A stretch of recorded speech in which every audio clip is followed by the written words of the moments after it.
Alrighty, we are recording the next Hey, episode of Pharaoh Polymaths here with Gail yay! Towle and Well, she's Gail who are Towle. I'm I'm Marilia Quintana. I saw a thing on a Yes. podcast once where the hosts introduced each other. They're like, Oh that God, person that gets over there is the confusing. other one. We are two people, completely interchangeable. It doesn't matter. Maybe our, Um, our high frequency female voices will annoy everyone enough that they'll never yes, listen to yes. us. So first, I want to start with a few just disclaimers. Like, and I think we've sort of said this in a few of our episodes. We're figuring this out as we go. Um, yeah, I don't even know what the quality is like because neither of us listen to these after we record them because none of us like to listen to our We're like, own voices. no, We're like, I think it's fine. I can't. And then we just post it. And one day so we'll learn to edit or we'll or hire try. an intern. I mean, we have Yeah, children who will be old enough to do, yeah. I mean, you've got like two I have soon to be to, intern age children. Yeah, yeah. you can totally And they're use them. very into editing stuff. Yes, yes.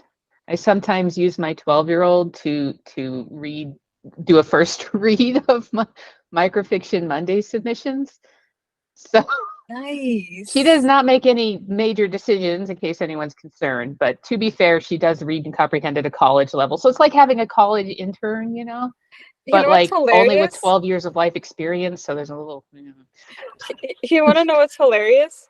My soon to be 12-year-old wants to submit something to Microfiction Monday, and wouldn't it do be it. amazing if, like, my 12-year-old submitted to your 12-year-old and your 12-year-old, Yes, like, passed it on to you? she can We could, totally like, do that. Like I have their don't look own at network. authored names or anything when reading. Like That's I so like good. we only look at title and the thing, and then if it's good, then it's That's in, awesome. right?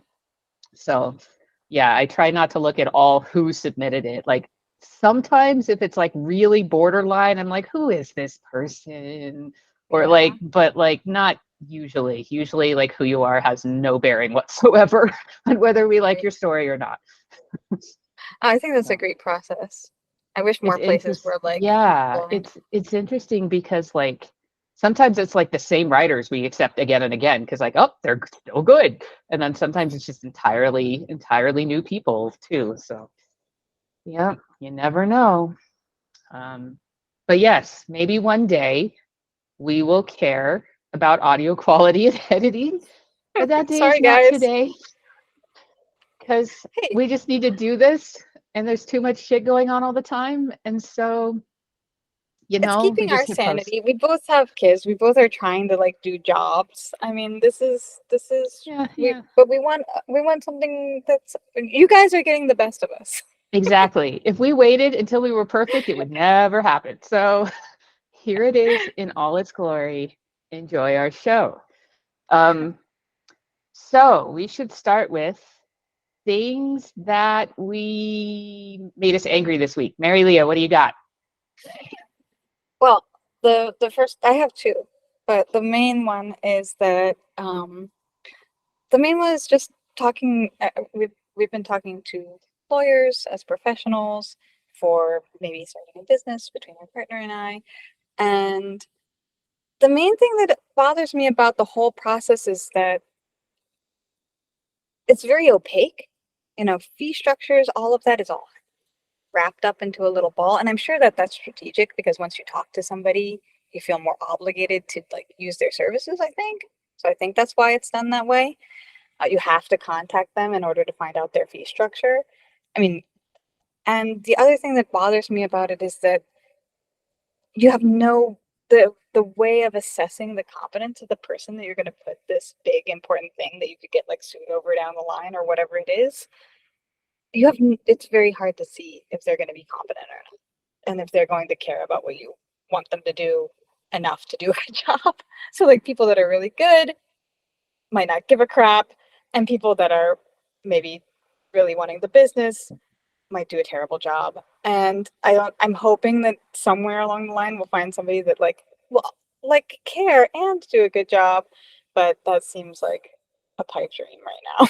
So Yeah, So relying on professionals is always scary because it's like you always feel like, well, if I had enough time, I would become a professional at this and do it right. But instead, I have to rely on this person and just hope that that they have that sort of level of obsession that that I get when I might do things. be our other curse because we go in guns blazing with like, we have all these questions, technical questions on legal matters. And they're all like, can you just shut up now and like stop?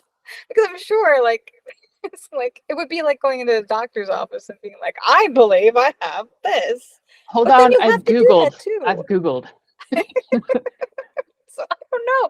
I think this with doctors too. You have no idea how much your understanding of something is relevant to what they're doing. Exactly. And you can't tell if they're just like, because sometimes they're all in a rush. And unless you meet like the obvious criteria for something, they're just like, "Psh, whatever, you're just, I don't know why Yes, you have pain. Stop having pain and go away." exactly. So dismissiveness, maybe that's the thing that annoys me. Is like dismissiveness where maybe it's totally justified to be dismissive, but how are we supposed to know? Exactly. Exactly. Are you just being dismissive And because I'm actually an idiot? Or are you being dismissive because you're an because you're in a asshole? I hurry. don't know which it is. Exactly. That's the crux of it. And the other thing is spotted lanternflies. Spotted lanternflies are the bane of everyone's existence. They suck. Spotted They're evil. They're lantern an invasive flies. species. Oh, they're gross. I mean, they're beautiful. They're like red and dotted and like all weird. They're mothy things. And if you step on them, they just destroyed. But they cover all the plants around here and destroy them. And there's more and more every year. They are gross. But that's all. Hmm. They Fun. Yeah, we get like the little, I think they're hornworms or something that are all over the place. And like I'm fascinated by them because they're big and green and weird, and the dogs like to play with them yeah, I until mean, they die. But yeah. they Yeah, eat I a like lot of leaves and make little turds all over the ground. you. I mean, I like taking pictures of the spotted lanternfly. I find them fascinating as well. But yeah, there's also an imperative to kill them all. So, Yes. Yeah. Ah, so modern what annoyed living. you? What annoyed me? Well, besides like going to Costco again, but so recently we all applied for passports, and mostly 3 out of 4 of us it went well. Um, my 12-year-old's passport got held up for some mysterious reason, and then we get this letter that's like, oh, you need to pay us $120 to finish doing her passport. And I was like, no, we sent in the right amount of money. Like I That's have like weird. the breakdown, the itemized thing from the office that shows what we paid, and then we have the money order that had the amount, and we put all of our things on it. Um, so like we shouldn't owe any more money. And so I call, I call. Oh So my you God. call and you're like, all the options, like none of the options on the phone are anything that would take you to a person unless you select an option that does not apply to you. So first you And have then to you have like to, pretend you're going on an emergency trip. You can't actually get to a person yeah. without falsifying your reason for calling. Um, so then you get a person, and then after being on hold for like half an hour or something, you get a person, and then you're like, okay, so I got this letter that says I owe this money, but I'm pretty sure I don't owe this money. I have all the stuff. But all it's saying is like I can't even like write in and say we don't owe this, or it just says send the money and we'll process. And I'm like, Right. can somebody tell me why they think we owe this money? And they're like, yeah, I don't know why. I'm like, well, someone must because they sent us this letter. Yeah. Someone Well, we don't initiated this know. Like, process. okay, but somebody must. Oh Somebody crap. sent this Again? letter because they think the math worked that way. And Mary Leah has vanished, but she'll reappear. Um, she has bad internet because of tornadoes in Pennsylvania. It's a thing. Uh, but yeah, so was like, okay, and all they would say is all you can do is send the money in, and then we might reimburse you later. And I was like, well, how can I know that I'll get reimbursed when nobody even knows why they think I owe this money in the first place? Well, that's just how it works. Like, that's not how it works. And then I would ask to speak to like someone higher up, and then I would just get hung up on. And then I would call again and get a new person going through this process and go through the same thing again to no avail. And it was like driving me insane because I kept trying to get this resolved. And the only answers I could get is, we have no idea why. We have no idea who would know. We can't send you to anyone who might know. Just pay the money. So, yeah. So that's where that's sitting right now. But anyway, so I guess another thing I hate this week is Mary Leah's internet. I'm And back. Mary I'm back. Leah's, she's I think back. I think it's because Yep. of the tornado. There was a Yeah. tornado. It I tornadoed explained that. things. I You explained did. that you have tornadoes in Pennsylvania now, and so that's why you disappear. Yeah, I I think. finished telling my story, so you'll just have to hear Oh, about it good. later. But Oh, basically, customer service sucks in it does. general. I don't know if anyone's noticed, anytime you try to like call customer service for any place, first you have to find the number. It's And a buried. lot of places bury it. Like, you go to like contact us, there's no phone number. Like, you have to like search and find some discussion board where someone's like, I found this number from a friend, and then you can call that number. and then and then you got to go through all the like, okay, now it's automated, but it's doing is telling me things that are on the website, but I wouldn't be calling if I mean, I can read a website. And then like finally you get a person, but then the person has no knowledge or information of anything about the company. And and I'm always like, can I talk to your supervisor or someone else? And they're like, well, no one else is here. I'm like, do you just work in a In a bubble. void where you have no human contact and you just answer this phone and you don't know anything? Like, what is happening? It totally could be the case too. Yes, yes. Like, Oh, so freaking annoying. But anyway, customer service is so exciting. it's One day terrifying. my daughter will get her passport. One day, maybe. But I guess we just have to pay extra money and hope they reimburse us, even though no one knows why we owe this extra money. And that's how it works. We've been assured. That is horrible. Yes. This sounds like a scam. Yeah, like, well, that's what I thought initially when I got the email. I'm like, is this a scam? Because I know we paid the right amount. And so my first calls were like, is this real, or is somebody like scamming me for money? And they were No, like, it's just oh the no, passport office. rest assured, we are scamming you for money. Yeah, oh, okay. Good to know. God. So that's always fun. Yeah. Well, our next topic, Mary Leah, Ah, is what did you learn this week? oh, all right. It's not very deep at all, but I learned of this terminology that I didn't know about. I learned that, and in the realm of psychology, there is a term called religious abuse, in which if someone is exposed to being punished, and that punishment or those criticisms or any of those like verbal attacks are based on religious doctrine, that is considered religious abuse. And I mean, a la Carrie, I guess, or so. Fun. I mean, I don't know. I found it interesting because on one hand, I'm like, that makes total sense. Like, there are definitely people. There's so many instances of people who have ended up harmed in the long term by a family using religion in a way to Yeah, you're devastate like them. leveraging an ultimate authority to like, Exactly. Yeah, and there's countless, people who go awry that have had this in their background, right? But I also wonder, like, how does religion function without being abusive? yeah. I've thought about religion a lot as like, so it's and I think Richard Dawkins talks about this a lot, how it's like, it is something that I think like comes about evolutionarily, right? And it's a Yeah. thing that makes societies cohesive, and so they're Yes, more likely to definitely. function. And and yeah, it I've maintains order and all of that. I mean, I've heard theories that it's almost like a societal technology, a way of, as societies break into larger and larger groups, making it so that trade and things can take place on the basis of a common identity Common and value moral system, a code common as sense well. of what is the way to, yeah. So how do you Yeah, start trusting people when society gets so large you don't know everyone anymore? exactly. Yeah. Yeah.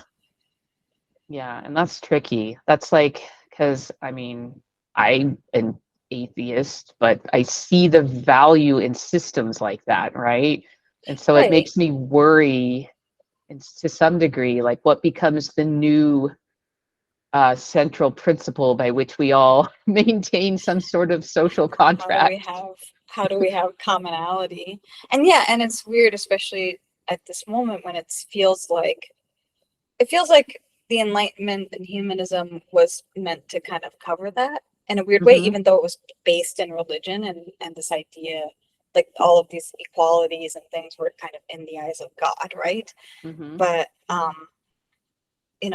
it felt like for a while you could detach it from that and just value people as people. Hmm. But it feels like philosophically, weirdly, as war goes on endlessly and people are kind of more out for themselves and you know Well, yeah, it's aggrandizing the individual just seems to be way more akin to what people are actually doing than yeah. being humanistic. This ties into the whole, and we'll get into this when we talk about our movie reviews later, Yeah. the communism, right? Which is Yes. one of those things that, in principle, always seems like it would be really good. Everyone works together, everyone does what they Mhm. can, everyone who needs something gets what they need. Right. How could that be wrong? Well, it doesn't ever go well because that's not how humans work. Right? It makes a system that I always think of it as like an unstable equilibrium. Once you create a society like that, the one person who deviates will benefit, right? The lazy person, Oh. right? The person who doesn't want to work knows that they can get away with that, right? So Hmm. yeah, so it's like if you make a society where everyone must tell the truth and everyone tells the truth, if you're the one person who figures out lying, you have an advantage, right? Hmm. Yeah, So I don't know. Is that but was it lazy people that were the downfall of communism? I always no, thought it was like it was people. totalitarianism. Oh yeah, yeah, yeah. No, yeah, yeah. I've So always thought it in a was. system, I'm thinking sort of small scale communism, like Oh, okay. we're You all mean on the like animal farm, and the cat, where oh, does the cat go during the day? okay. I see. I see. But yes, You're then talking you're like talking about the cat, you're community talking about the circle. pigs. Like what The is it called? pigs are like, ooh, we can be like, oh, we're really good at organizing shit and running things, so that's what we're gonna do. And then they're like, we can gain power and we can amass more sort resources for ourselves, so why not, right? Ah, I see. I see. So you're seeing also the cheaters as being the totalitarians. They're like Stalin is also a cheater. Yeah, so I mean, there's a lot of ways you can start breaking out of, because it requires like some serious, like we all must agree to do this together. But you try to do that on a large scale society. I mean, it works like within a family, maybe, right? Uh-huh. But when you don't know other people and you don't feel like, like, there's some random person who I never met, they start becoming like, well, I can cheat them. That doesn't Right. Oh hurt yeah, me.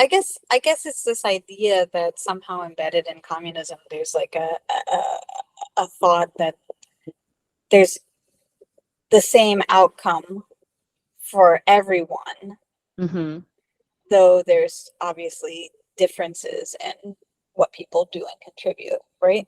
Yeah, and it also But breaks down too because you're trying to manage too much centrally too, which right, doesn't work well, right? I mean, that's why things like capitalism, which also has its own flaws, yeah, works well because it's sort of this natural evolutionary thing that self-corrects in terms of like or is price supposed fixing to and meeting self-correct. needs. It's supposed to. It also has this way of funneling money up to Right, a right. figurehead, but it does fill.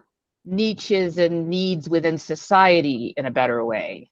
Well, So I mean, I guess what's being, I guess what like kind of you're referring to is like that it's, I guess what we're looking for is something that has a couple of premises on which you can spread to everyone's behavior. mhm. Almost like the way that you seed an algorithm and then it kind of Yeah, things come but it out from has there. to be something that is compatible with human nature. And what is human nature? You know, you want to survive, you want to compete. People like to feel valued. They like to feel like their effort is matched with their reward, or even like more reward for their effort than they deserve is always fine by anyone, right? So we have this sort of natural competitive thing, and we also have this, you know, I want things for my family, and So you you feel know, like you're always so you trying to feel like optimize for yourself and for those that you are close to, and uh-huh. because that's everyone's thing, like people start stepping on the people they don't know. So you feel like capitalism reflects the human psyche, like in an accurate enough way. I mean, I think Well, like, I mean, it is. It's like let to naturally evolve, but it becomes its own thing too. It's like I a mean, to my mind, that's maybe the reason why everybody is super willing to go along with it, mhm. because ultimately, I mean, I think that's why the people that are getting the short end of the stick are so easily manipulated into feeling like they're total losers, precisely because somehow in the psychology of human beings, you you would tend to blame yourself if you aren't Yeah, you successful. correlate what you get with what you've input, right? And so Yeah, you're and like, that's well, if I'm also not getting why. much, I must not be much of anything to And the anybody. same thing on the other end, the distortion that because you happen to have been born rich, you therefore Mhm. did something really fantastic to deserve that, I'm which so is amazing. Look really at me not being born necessarily into true. privilege. But at the Yeah. same time, so it's interesting because there's sort of two sides to this. There's the side where like it is a distortion, right? Right. But there's also the side where if a family is wealthy because they worked really hard and took risks and built something from the ground up, and then they pass that on to their children who are genetically like they come from the same genes that were able to create that, Holy maybe moly. some of the offspring's success is a combination of there having been historical wealth, but also genetic predisposition towards patterns. But it's a mix. It's a mix, right? Because you have like, you know, some I mean, people that end up with more resources just as like a random process. They right, just got lucky and now they're writing that out. And it's kind right. of, in a way, unfair from the whole Well, also aspect of, yeah, they might not be contributing anything at that point. They yeah, might be just exactly. burning through those resources in like the worst possible way. I mean, Exactly. I see what you mean. It's like you're saying that it's a consequence of the initial effort that was put. But Hmm. then again, if we go back to our communism, the idea would be that that effort was not put by the person who earned the money. That effort was put by the laborers who contributed their Hmm. labor to the Hmm. production of whatever it was that did the thing. Yeah, So it's what about always like that? What about who them? deserves the So reward, right? I always feel like when you start who getting like like did the runaway thing? capitalism, that there needs to be something in place where profits get redistributed proportional to actual value produced I mean, in essence, all that's what along the it, in a weird way, that is kind of what taxation is supposed to achieve. Contributing money to a common pot to feed the resources of everyone is supposed to basically redistribute the wealth. I mean, taxation, that's the intent. I mean, it's not maybe the stated intention of taxation, but that really is the way it should function. It should upload proportionally enough money from society and from the top as to well, so handle that the it can be, resources society shares and yeah, needs. And not like not even going to the extreme of like communist redistribution of wealth, but just no, like but like regular the old roads you're taxing. driving on came from somewhere. Yeah, but in a Someone weird is way. funding the fire department. But somehow that too, like the idea that you shouldn't be taxed or that those rewards also belong to you, even though Hmm. you didn't earn those in any way, Hmm. that also seems to get wrapped under the heading of capitalism in this absurd way, because it has nothing to do with anybody's labor. It just has to do with being forgiven Yeah. for being rich, like just for having Yeah, privilege and power.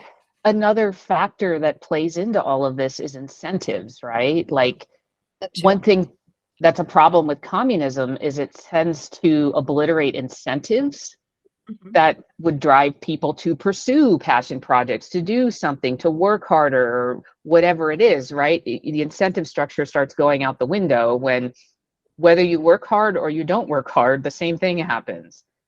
And then the Mm. people at the top are taking it all, and then you just like, oh, what's the Right. point of anything anymore, right? One thing that capitalism has going for it is the incentive structure. So Mm. people are very much motivated by incentives. And So that's I one of mean, I the guess so. I guess what you're saying is like, if you can get rich and also not be taxed, that's such a huge incentive. I know, right? You'll do great things.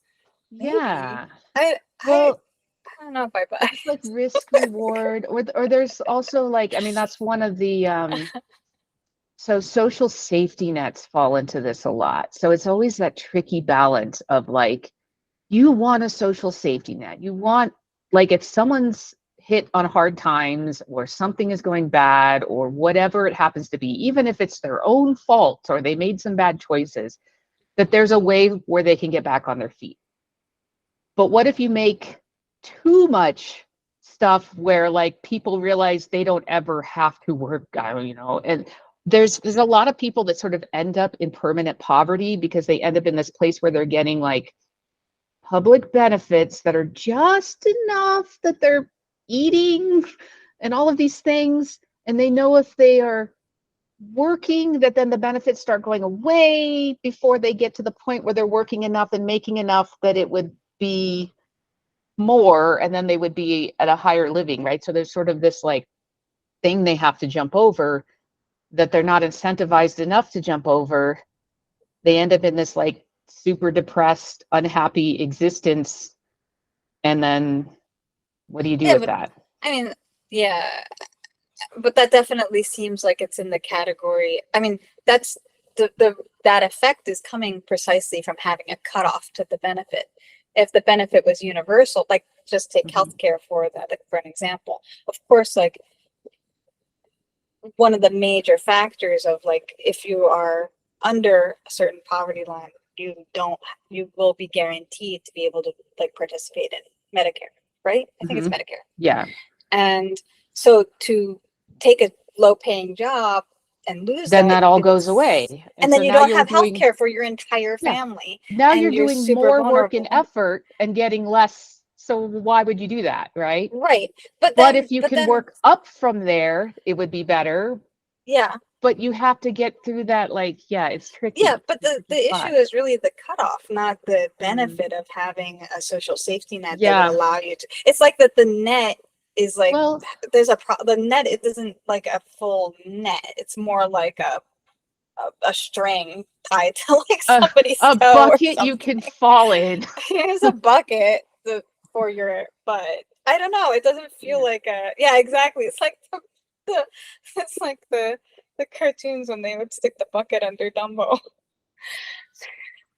Yeah, Okay. it's I mean it's more Yeah. the cutoff that's making that effect of people being kind of oppressed by having a benefit Hmm. instead of incentivized by having a benefit. Yeah, I could see I that mean, going both also, ways though, because once you start putting too many benefits that go far too far up, then people are like, oh, well, I could just be happier with the benefits and never have to work. And I so mean, that's there's the that, trick. but then again, you're already fueling a society in which you have, all right, maybe a tiny, maybe it's only at the top of the pyramid, but that class of people and their descendants have zero incentive to do anything, Hmm. supposedly. I mean, Yeah, it's I mean, tricky. in that, like they would already have the the they would already have everything. You would think they would already have everything that anyone could possibly want or need, yet they're incentivized by greed. So wouldn't people at the bottom also be incentivized by some sort of greed or some sort of desire for something? I mean, there are also plenty of wastrels, like on both ends. There are plenty of people that burn through resources at the top, and there are plenty of people who are completely wasted, like even their entire, both the resources that they're consuming and their benefit to society is being wasted because they're never able to break through. Yeah. To doing something better. So it feels like, I don't know. I mean, I don't have the solution to any of this, obviously. Yeah, and we should put the disclaimer, we're not like necessarily even stating opinions here. We're just We're trying to just think through discussing it. an idea. Yeah. I'm a rabbit. So, No. well, I mean, one thing I've noticed, so like, I mean, I grew up pretty poor and Yeah. we're doing well these days, right? And so I'm able to Yeah. do more for my children.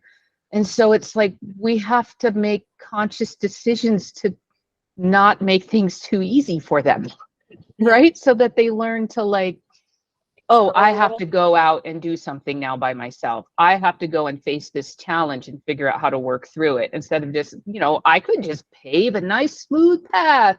And then they just glide down that smooth path into the adult world where they're like, I have no skills to handle challenges or overcome or even try or pursue anything, right? Yeah. I mean, So, I think, yeah, I do think that definitely if you're talking about the psychology of humans, comfort is not always, it's weird because like being comfortable is obviously super valuable because being uncomfortable can be crippling, but it can be motivating. it can be motivating, but being comfortable also, I mean, we get bored and we don't, And then you just get existential depression and then that's your life. yeah, I mean, I think that there is something to the idea that general human unhappiness uh, is something like once needs are met is something beyond either of these things. And yeah, a lot of it, it's weird because a lot of it has to do with like feeling like you're better than somebody else. So how do you deal with that? I don't know. Yeah, I mean, everyone wants to feel better than all the other people, right? I mean, I think the main thing that I would like to see more of is just being able to talk about these things in an open way, because it feels like there's such weight Taboos around like, around if all I of it. dare suggest that a wealthy person worked for it or a poor person didn't try hard enough, then that's a terrible thing to say.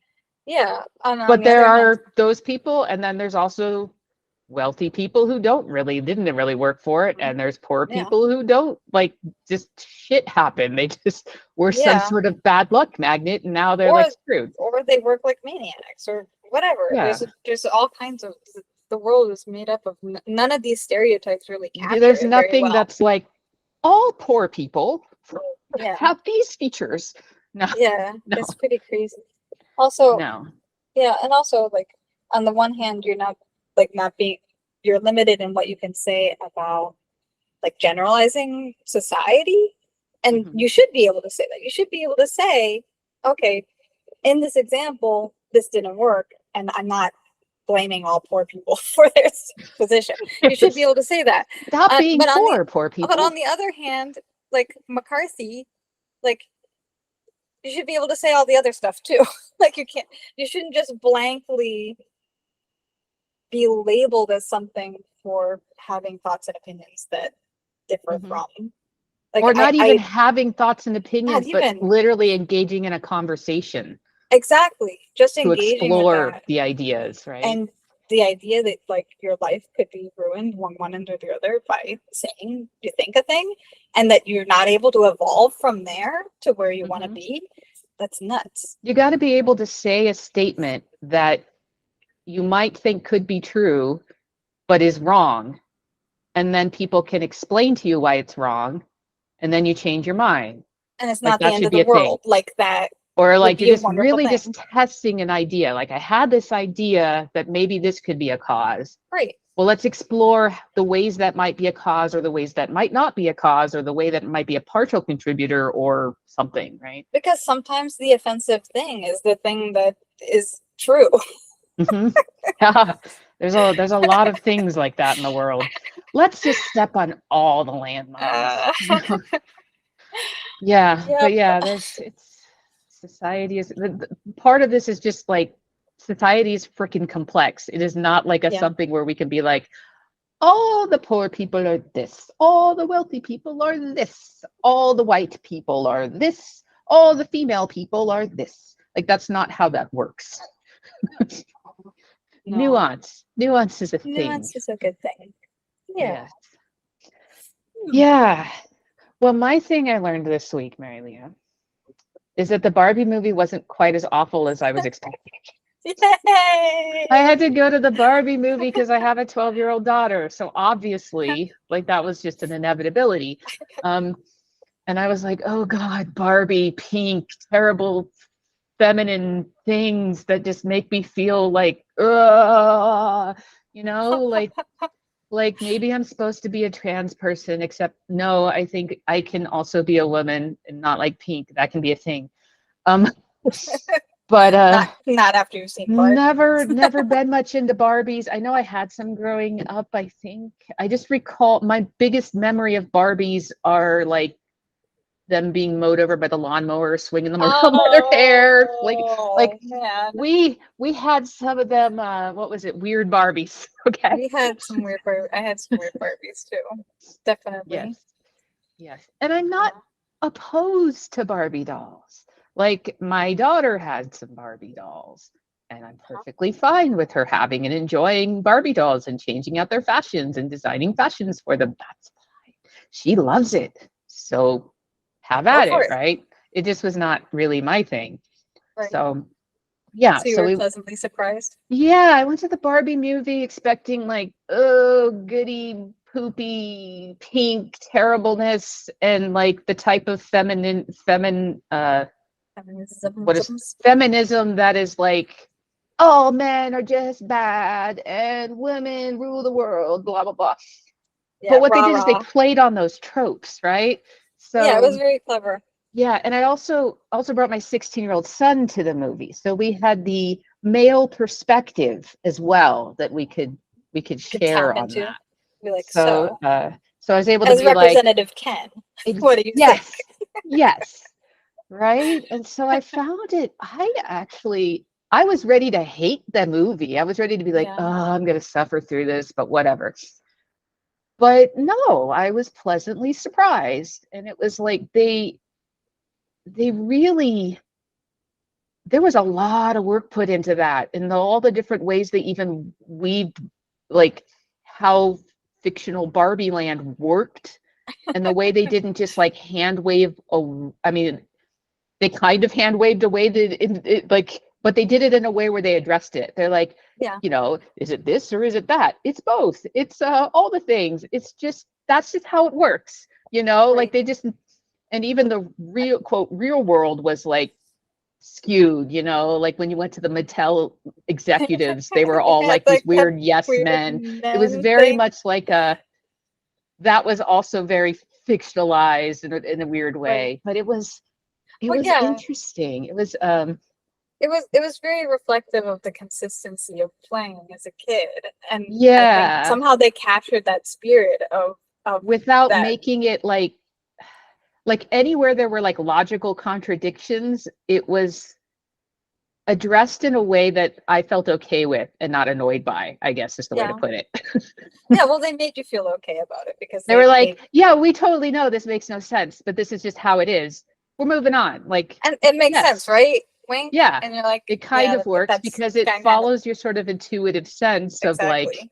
all these little things. And I thought that was really well done that way. And yeah, I was, my God, when Ken discovered the patriarchy in the real world, I was like, this is like watching a teenage boy hit puberty. It to- Oh Um, my God, you should tell us about that. He's like, hooray! oh my God, Things. masculine things, horses, cars, authority, whoa, muscles. Like, and there's almost something that's like, it's not bad that men have masculine urges. That's Well, what there's, yeah, you know, that's what they so, do. That but testosterone kicks he in. just didn't know what to do with all that. It was too much for him. Poor Ken. He had a hard time. But yeah, I was ready to be annoyed with like preachy feminism or something, but it didn't annoy me. It felt like tongue in cheek, you're playing on some tropes, you're making some interesting twists, and Yeah, and I no, think it there was was something touching about the things that they were trying to point out, even though uh-huh. it was very pointed at that. Like, okay, moms, daughters. Okay, It guys. was very clear the target audience was moms and their teen and tween daughters. It was pretty abundantly clear. And the thing that was gutting about it is like, at first you're like, all right, I know what this is. And then you're like, oh, but I do feel that way. I am stereotypical sometimes. Oh Yeah, no. but also not. But also, Well, yeah. also not. I mean, yeah, I guess it, yeah. I mean, at the end of the day, it does stay in the realm of fantasy. But Hmm. then again, it never pretended not to. So there is something genuine about that, which just can Hmm. be appreciated, Yeah. and I made makes it a sure good movie. I made sure I got my 16-year-old's take on things because I wanted to know, like, from Yeah, the I want to male know. perspective, like, is there anything in here that you felt was like somehow like degrading men or any of that? And he, it was like the way they did it was I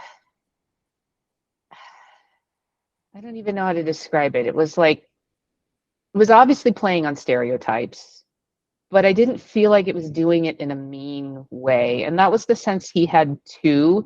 His only take was so when the Barbies were all like they were getting unbrainwashed, so they were talking about all the like conflicting feelings and like, you have to be healthy, but you can't be overweight, but you can't say that you don't want to be all these little things. Yeah, He was like, guys feel all of those things too.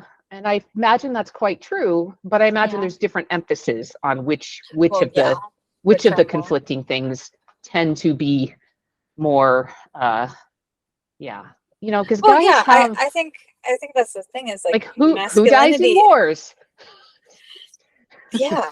And Yeah, also, yeah, right. masculinity in general is super constraining to the point where, you know, wearing pink, for instance, could be up until recently was like a super transgressive for Hmm. someone to do, Yeah. So both genders do experience these things Yeah. in different ways, right? So he was like, guys also have that. And then I also asked him about oh, what was it? It was the way they were distracting the Kens, like so like the Barbies would go and be like, oh, I can't figure out this computer program, or oh, there's this heavy thing to lift, or oh, I just don't understand this movie or something to get the Right. Ken's attention on them because they have to explain something, they have to do all this. He's like, yeah, guys do that. They feel compelled to do that. Like, Oh my I'm like, God. okay, okay, right. So he's like, no, he seemed to think it wasn't like, and I haven't like tried to brainwash my son with like, you must be a feminist too. Just like, no, treat women like humans, please. Well, I think that this That's is all. interestingly, I think that when I was learning about this religious abuse thing, one of the concepts was that if you tie everything to a certain doctrine in your child's life and Hmm. you don't allow for any other perspectives, you basically like arrest their development. You don't allow them to come to these things themselves, and they don't have any ownership of it, and they're completely dependent on you as the parent to define for them what's right and wrong and define for them Yeah, what's that, real. and And it's I think that hard that not to goes do for, that, right? Because you want it's your very hard. child to, but yeah, I always try to be like, with my kids, these are my thoughts. Mhm. My thoughts could change. Other people think this because of XYZ. Yeah. I don't agree, but it's just because I haven't heard an argument that's convinced me yet. Right. And, that's how I approach a lot of things with them, because you do, and you probably see this too. Like Yeah. your kids will parrot Oh your yeah, ideals. absolutely. Yeah. They will think it's their idea. And you might be excited about that or weirded out by it, but still, it's like such a huge amount of power to hold, Like you right? don't have to be like me. Like Yeah. I think it's cool that you are. No, I will Well, still love you. apparently, like just having that opening for other thoughts is what allows them to basically become an independent human, which is like psychologically the most healthy trajectory they can Mhm. have, sort of. Yeah. So good job, Gail. Well, I try. Awesome. I am the perfect mother. Don't you know? I figured it all out. So all my kids are perfect, and they're all growing up Super cool. perfect. So, but yeah, So I mean, cool. it's something I spend a lot of time thinking about. Is like we have a they need to be able to have their own thoughts, and it's like when they have friends over and stuff, and like the friends have different rules at home. I try to be, well, we're gonna do that here because their parents, that's how they parent, and I don't want them to like stray in our house or anything. Right. Different people parent differently, and that's okay. Like, Yeah, exactly. And you can conform to that at a moment and not conform to it in another context. And those don't really yeah, contradict each other as long as you know what's motivating you. it's like with my 12-year-old, I really don't care what movies she watches, Mhm. like PG-13, even R, because I don't, she's self-censored, she's weird. But if she Right. has like a 12-year-old friend over, like I'm not going to put on a PG-13 movie unless I hear from that parent. Right. Like, even Yeah, though I'm like, absolutely. come on now, 12-year-olds can watch PG-13. But so, I just, it's all those sorts of things. So, and I try to make the friend though too, like, your parents have different rules, but that's okay. Yeah, Like, so you don't have it to feel doesn't bad about mean that. like, yeah, Doesn't mean that this is, we don't know. We have no idea what we the don't outcome know of that this is our going way to is be. superior here. We'll just find out when they grow up. Because also they could Exactly. resent anything, right? Oh my God. Exactly. You never know what they're going Yeah. to resent Your when they grow children could up. resent you for things you never even thought of. We never realized we're bad. Yeah, Who knows exactly. what's next? Oh, yes. Oh, yes. But yeah, so I want to hear. So we have both seen Barbie and Oppenheimer because we Oppenheimer. are mainstream like that. So Mary mainstream. Leah, what are your thoughts on the Barbie movie? Oh my God, my thoughts on the Barbie movie. Well, yeah, I mean, as I said, like I'm I was a super sucker for those moments where my children, my girls were like, "Mommy," they were like, "Held my hand." They were like, Oh my God. I was like, Ugh, "What are you guys doing?" Like, we'll support you through your struggles being an being a older middle-aged woman. woman. We understand. And I was like, I was both like, oh, God damn it. And like, oh, come here, you little snutnicks in your Yeah. pink outfits. Yes. So, yeah, Yes. I mean, culturally, I'm glad that I went because I think this is going to be a moment in a lot of girls' lives where they Yeah, I don't got to think you experience this thing. cannot let your tween watch it because once they go back to school this fall, they're going to be way out of the loop otherwise. Yeah, they're gonna be inundated. And it does seem like there was a special moment to be had there with your kid. Mhm. Like, do I think it's the be all and end all of philosophy? No. But I don't think they were trying to be either, you know? No. No. And yeah, maybe I mean I'm sure there's things to be critical about because there's things to be critical about everything in Mhm. society. I mean, yes, there was I mean, it was a very glossy thing. So of course they're missing important parts, but did it matter in the moment watching the movie to me? Not that much. Yeah. I enjoyed it. That was what it was there for, and I don't think and it wasn't doing damage the way a bad movie would, you know? Mhm. Mhm. It was doing something productive and fun. But does that mean like Barbie is the greatest thing ever, forever and ever, and now all girls should run out and get Barbies, and they will love them, and all of the problems are over, and now we totally have resolved everything. No, No. no. But But that's boy, okay. are a lot of Barbies going to sell now. Yeah, which is Although so I really want ironic. like what was it like? Was it existential dread Barbie or was it? Oh, where is existential dread Barbie? I would get Come that. on now, I want I that think I one. I think we're existential dread Barbies right now. I It's mean, I would like, get that one. yeah, I mean, I think we do. Yeah, I would be really funny if people like us started selling as Barbies to the general public. Like, Maybe yeah, we should stretch make marks and existential dread. our own dolls. We could so at Pharaoh Polymaths, We're we gonna have a have spare website. The tire only thing on Barbie. our website is spare tire Barbie. The only thing we have on our website right now are like our podcasts, but there's going to be blog posts soon. And there might be like a shop where we might, because there's gonna be That books would be at some really point, fun. but Oh, we I might have have branded books. merchandise, and then Merchandise. we might make some dolls. Oh, Who and just so knows? you know, like at the end of the day, I love dolls. Like there is something maybe missing in my brain, but I to this day I do love basically the animism of pretty much anything out in the world. I'm like, oh yeah, oh that hi. I would totally like play with I've anything snuggled at books any before, time. but that's what I'm like. You, This yeah, book I know just you're not as feels much a so good doll. to me. I just love it. I'm gonna I take do care of my too. book baby. With the smell, I know. I keep my whole pile over there just so that I can smell them in the night as I go to sleep. That makes me very Yeah, happy. yeah. So dolls, we should totally make dolls We and should make sell them. dolls. Yay. Yeah. Oh my God. Yes. Middle-aged mom doll. Oh, She yeah. comes with a physics degree. And too many children to be able to make use of the degree until she's at least in her 40s. Oh my God. Uh, Yeah, the women peak in their 60s doll. oh, It we looks should like do it. Karen Well, Uhlenbeck. Yeah, we oh, should that would be contact awesome. her. Karen We can make Uhlenbeck a. should totally be a doll. I don't know what her family would think of that, but I would love that. I would love to have a Karen Uhlenbeck doll. So for those who don't know, Karen Uhlenbeck, brilliant mathematician woman.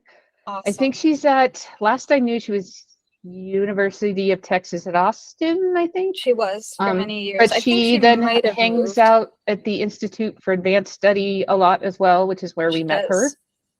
when She we were does indeed. youthful When we and when we thought unburdened by we motherhood. work in the sciences and not Uh, talk online to each other. exactly. But no, she was just like confident in her skin, just intelligent, just straightforward, just the greatest person ever. And she's Yeah. the one who told us, women peak in their 60s. And that's because you have to raise your kids, because you can only birth your kids when your uterus still works, which is like in Yeah. your 20s, and then maybe in your 30s. And then, Yeah, there's just so many things that there's so many the life trajectory of a woman. doesn't need to be the whole like, oh, you got to go get your PhD and then win your Nobel Prize before you hit 30 or something. No, it's you can go and do the whole I want children and I raised them and then now I will do more intellectual pursuits that I am an old lady. And the converse of that, which she didn't say, which I believe in my worst moments, is like, yeah, men all burn out in their 20s. They're done. Men burn out in their 20s. It's not true, obviously, but when I need There it may be most. some great filter that happens at the age of 30 for men where some have burnt out and some have gotten on a trajectory that will lead That them will ever forward. continue, that they can enjoy till they're. Well, that's an interesting thing about the gender divide too, is there's a lot of things like IQ or job success or things like that where the way the distribution between males and females work is like if you think of like a normal distribution curve, for the men and the woman, it might peak at close to the same spot, but Yeah. for men, the distribution is usually a lot wider. So you have more at the low end and more at the high end than you have with women, right? True. That could work as a model. Yeah, so we have to clear all the rest of our plate and then do everything we need in a grand run to the top, and then exactly, and then die happy at the age of 87 or something. Yeah, so it'll be fine. It'll be awesome. We still have so much to look forward to. I mean, if women peak in their 60s, we've got 2 decades. Yeah, we better get Man, them. I don't know we're whether gonna be amazing. Yeah, I don't know whether that feels like, oh yeah, we've got plenty of time, or like, holy crap, time to get going. What happened the last 20 years? Jesus. Oh right, I made humans. That was a thing. Exactly. That's exactly what happened the last time. Yes. Oh. But yeah, so that's the Barbie movie. That's the What Barbie about the movie. Oppenheimer movie, Mary Leah? Oh wow. Oppenheimer. So we had talked a little bit about Oppenheimer going in because you had seen it and I hadn't. And all right. I don't know about you, but I think this is common for both of us, that the entire Manhattan Project was basically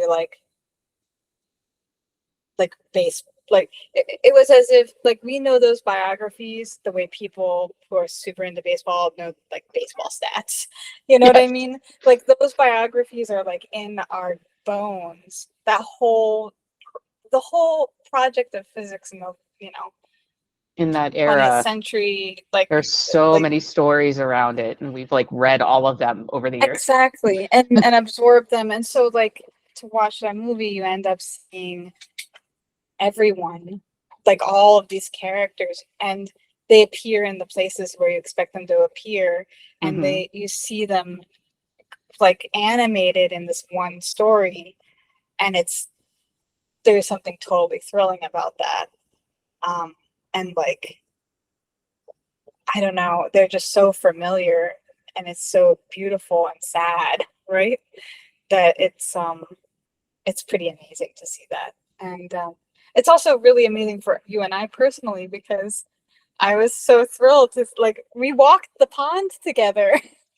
And we walked the trail. I was like, that was us when Gail was I thought that chalkboard.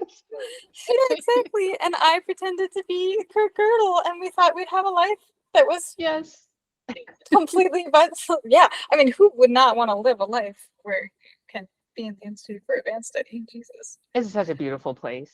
So they're beautiful. If you want to be a brilliant thinker, you can hang out here in these beautiful buildings with this beautiful pond and this beautiful trail you can walk, and these and wine in the afternoon. Oh yes, from the canteen with the delicious food, the cafeteria, and any given scientist that you would want to talk to. There's will probably either live there Andrew or pass Wiles skittering away from. God, somebody looked at me,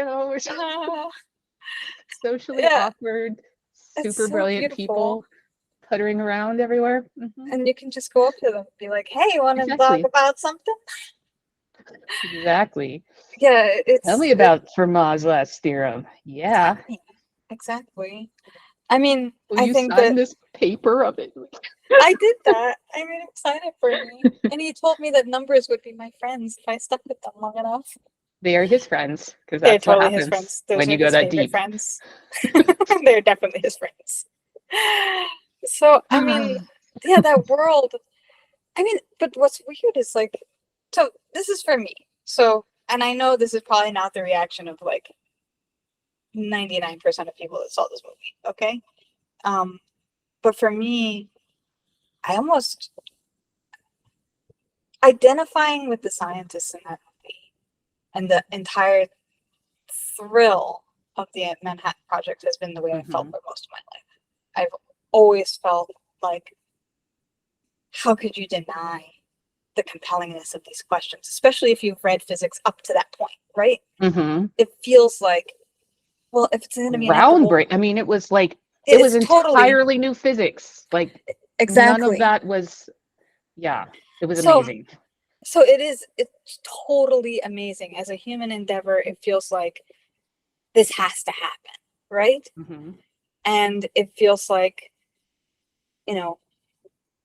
of course, like any other considerations, couldn't really enter in. Like, it makes sense that that would be the case, right?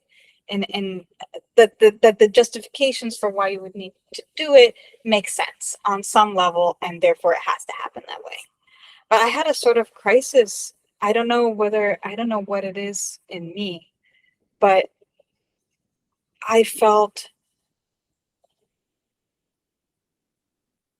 somehow like it seeped into my bones, the level of consequence it has to, like, what it means to make a weapon, right? Yeah, and I feel like they Um, portrayed that really well, because you could yeah. watch Oppenheimer, like the enthusiasm of the science, the excitement, the Mhm. momentum, and then like the hints of like, oh shit, what are we doing with this? Yeah. What can it do? Let's pick which cities, right? Like all of these things. And he's like, he's just doing the science, but there's such a big consequence to that. And Right. he's torn, he's making both arguments, like he's feeling arguments against it. He's making arguments for it. And there are arguments for it, right? I mean, Yeah. it's a game theory thing, right? If you know another country is making nuclear weapons, you don't want them to have that before you do, right? It's the whole if they have nuclear weapons, then they can use that on us and then we will be destroyed. But if we also make a nuclear weapon, then we get the Cold War. Right. But then Well, it's a stale is you can make it a stalemate situation. So it feels like this right. situation where either you're a potential target or you could fight back with the same thing and keep people, from doing that. Ideal So, situation would be nobody makes weapons like that, so but this is you this is can't get what's the other very countries to agree to that, right? this is what's very interesting. So I saw another movie this week, which is a documentary about God, I'm gonna forget his first name, Hall, who was also he was the youngest member of He's the the guy that sold or gave the information to the Russians or yeah, and something. he did Yeah, it. Apparently, he did not sell it, which is what's or so he just interesting. gave it. He gave it. There was another scientist, the one that was in Oppenheimer, the British slash Mm. German guy, who also gave information. But this guy is the youngest member of the youngest person who was invited out there to To Los work on the Alamos. yeah. Yeah, to work in the Manhattan Project in general. I think he was the youngest in the entire Manhattan Project, and he was a leftist, and he was like, look, this is our ally. We know that the consequences of making this thing will make it such that any any government with that power could use it, and that if it's not balanced out by someone else having it, particularly the ally of the thing, um, there would be the consequences could be just world domination for the United States, and there would be nothing to hold that back from happening at the end of the war. And that was his true belief, and that's why he did it.